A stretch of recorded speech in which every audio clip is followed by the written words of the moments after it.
Have you ever left a doctor's visit feeling more anxious, even after being told everything looks fine? This reaction feels confusing. You were reassured, you were given good news, and yet, instead of relief, something tightens. That reaction isn't a weakness. It isn't overthinking, it's predictable. In the next few minutes, I want to explain why reassurance can increase anxiety and how to live medical conversations with clarity instead of carrying the weight home with you. Stay with me.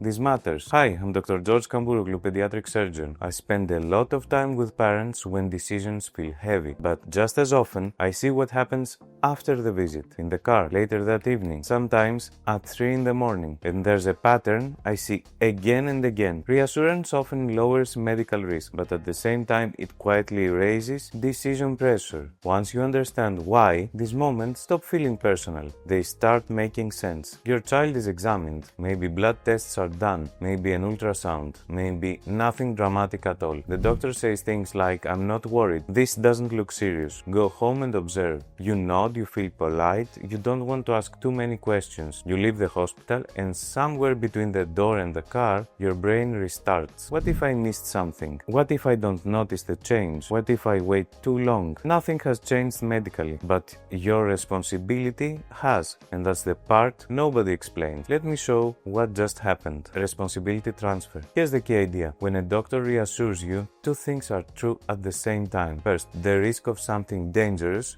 is low, that reassurance is real. But second, the responsibility for the next decision quietly shifts back to you. While your child is being assessed, the medical team is carrying that responsibility. Once you leave, you are. Not because you did something wrong, but because medicine works in stages. Good news lowers urgency, but it doesn't remove uncertainty. This handoff is what your brain reacts to, not the reassurance itself. And once responsibility shifts, something very human happens next. When parents suddenly carry responsibility, they try to manage uncertainty. They replay the conversation, they search online, they watch every moment, every complaint, every change in mood. This isn't panic, it's responsibility without boundaries. The problem is that uncertainty in medicine is not something you can eliminate, it's something you manage with a process. Without a process, reassurance turns into vigilance, and vigilance turns into anxiety. So, let me give you the reframe we as doctors use. Reassurance is not the end of the decision, it's the beginning of a monitoring plan. The question is not, are we completely safe? The question is, what change would make us reassess the situation? That is how doctors stay calm. We don't rely on certainty, we rely on defined thresholds for action. Parents